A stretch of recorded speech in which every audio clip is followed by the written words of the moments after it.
Siya, just tell me, how do you approach a game like this where you're considered massive favourites?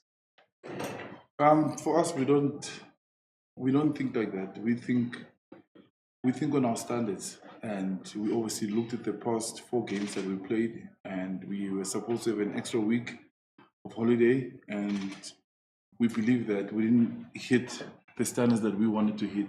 So the focus has solely been on us, and we all know as players that we could have been much better in so many ways. We've played far better than that and been far more physical than that. So the focus is solely on us and getting the standards that we know as a team we can get to. So we're not really we focus on them on looking at what they've done in the past and also studying their players, see what they can bring. But the most important thing is for me to go out there and be the best that I've ever been in the Springbok jersey. Ross, and then Brendan, and then Mike. Stocker, obviously born in for Jan Hendrik. What's the extent of Jan Hendrik's niggle? Born's obviously this is a massive game for him, second appearance, and it's against Aussies. And then lastly, Rassi mentioned that if the Aussies win 6-2, you guys might look to bring Bokke. Looks like you guys have resisted that urge. What was the thinking there? Yeah, I think with Jan Hendrik, I think it was just unlucky in one of the sessions where he just got a knock, so we just wanted to be safe and not take a risk on him. And then Buan also has been with the squad for a couple of weeks now, and he's been doing very, very well and fitting in nicely when it comes to the system and how we want to operate. And the nice thing about him and Dan as our scrum coach, they've got a good working relationship. They've done it, worked with him since their young age, so which is good. So yeah, we just wanted to be safe in the sense of Jan Hendrik just had a knock in the training session. And regarding the opportunity with that we were going to go 6-2 or 5-3, I think there were a couple, maybe 2 positions where we had slashed some of the players when it comes to team selection. So, but once again, the squad we've selected at 23, I think it's a good squad that is good enough for us to make sure that they go and do the job for us. It's going to be a tough game, different game compared to what we've already faced, talking about Italy and Georgia. But I feel like the team that we've selected and all those guys, they deserve also their opportunity. So yeah, that's the thing. That's why we didn't go towards 6-2 split, but we thought the 5-3 would be good enough for us to handle the game for us. And we know the challenge that's coming. Australia is a side that can give you tough times when it comes to ball in hand and give you a lot of challenges. So that's why we preferred to go for the 5-3 split with the Packs. Siya, you're playing at 8 this week.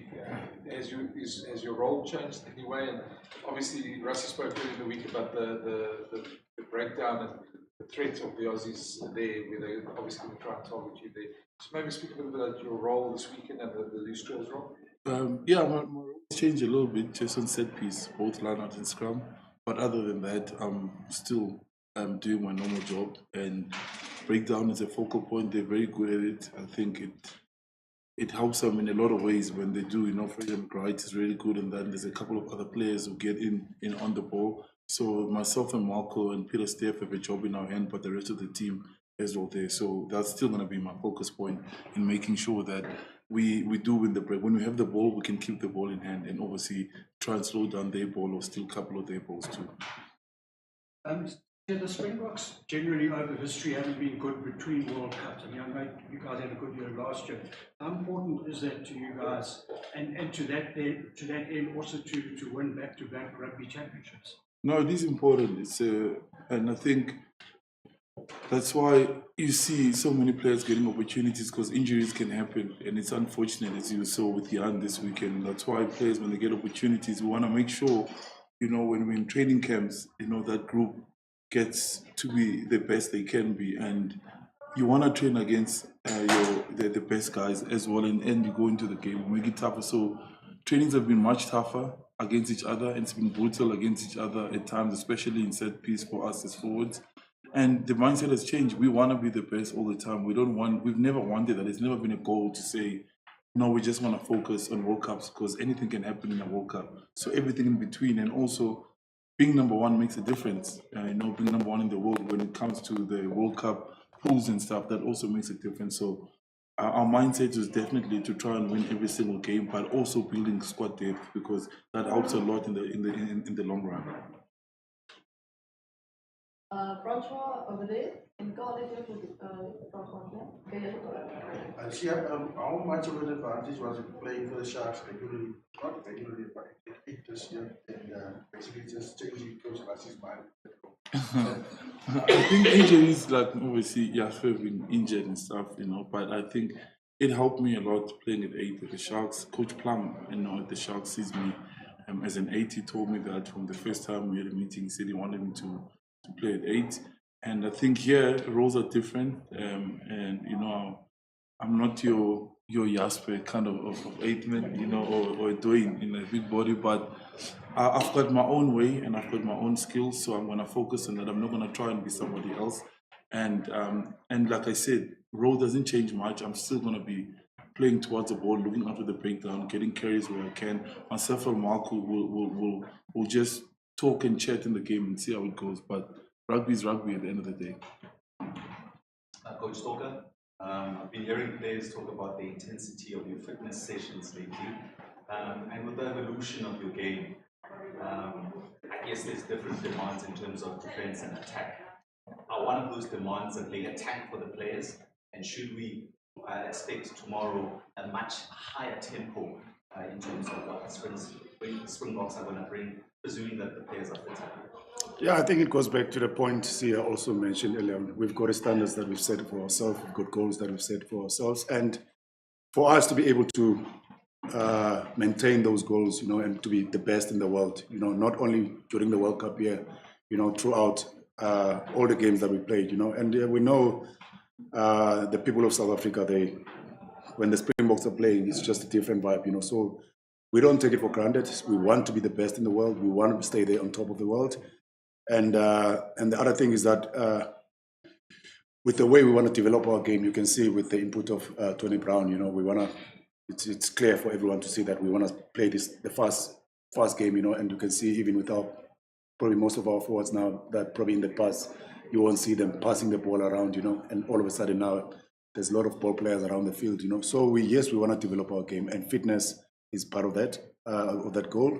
And once again, you want to be the best in the world, If you want to compete against Australia, you want to compete against the All Blacks, you want to compete against Ireland, your players have to be fit enough, to handle whatever challenges we're going to face from the opposition. And once again, if I touch on Australia, you've seen probably the last 2 games against the British and Irish Lions. Second last game, they could have won the game. They've lost probably in the last seconds of the game. They've managed to win the last one, so they probably also in a good space as a team in that changing room. So it's going to be a tough challenge. When you talk about ball in play time, that's why you need your players to be fit. So yeah, we're still getting there. I don't think we're at our best, but we're still getting there. So fitness-wise, yes, it's one of the biggest things when it comes to what we want to achieve as a team. Ross and Anami? So, you guys are facing a bit of an unexpected halfback pairing that you maybe weren't thinking of a couple of weeks ago. Nikwat was supposed to be retired, and O'Connor hasn't played since 2022. So did that shift the focus a little bit this week? And is that something you guys have sort of had to align for?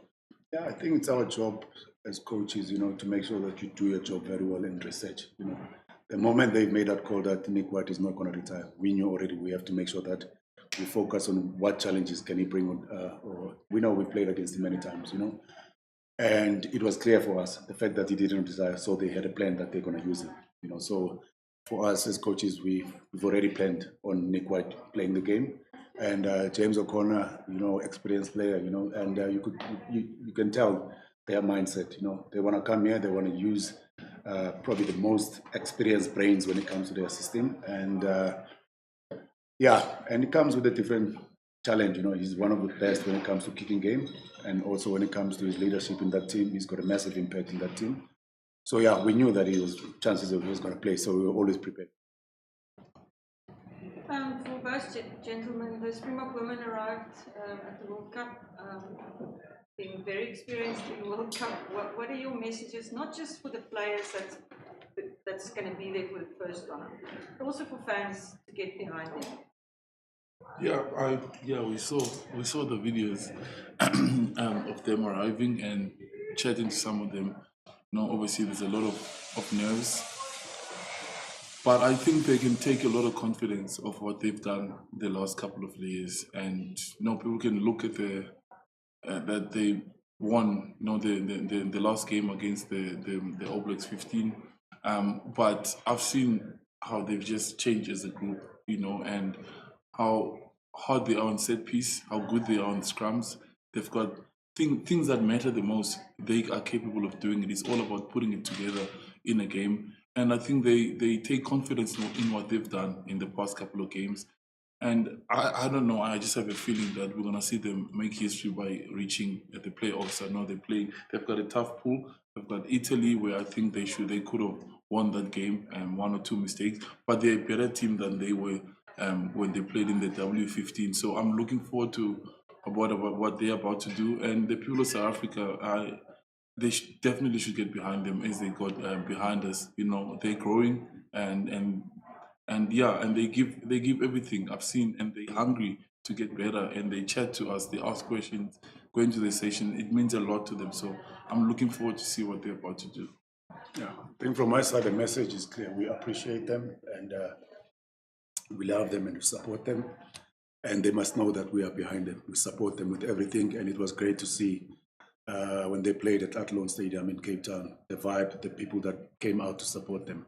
And like we always say, we are 100% behind them. And it's good to see now people that are also now starting to be behind the ladies, Watch from TV when they were playing, the vibe at Athlone, it was just another level. And once again, like I always say, the more games they play in front of big crowd, also as a main curtain raiser towards the test match rugby, which is I'm talking about the Springboks, that was something nice for me to see, so I'm not sure who makes the call, if it's World Rugby or it's SA Rugby, that is something I think for the growth, we can't just talk the talk, there has to be action, and then we're starting to see the action now. Siya spoke about growth when it comes to how they're playing now as a team, and once again, I must give credit to their coaching staff, Swayze, Bafana, and everyone who's involved there in that team. They're doing a great job, and once again, we wish them all the best. We will be watching, we'll be supporting, and we appreciate what they do for the country. Thanks, guys.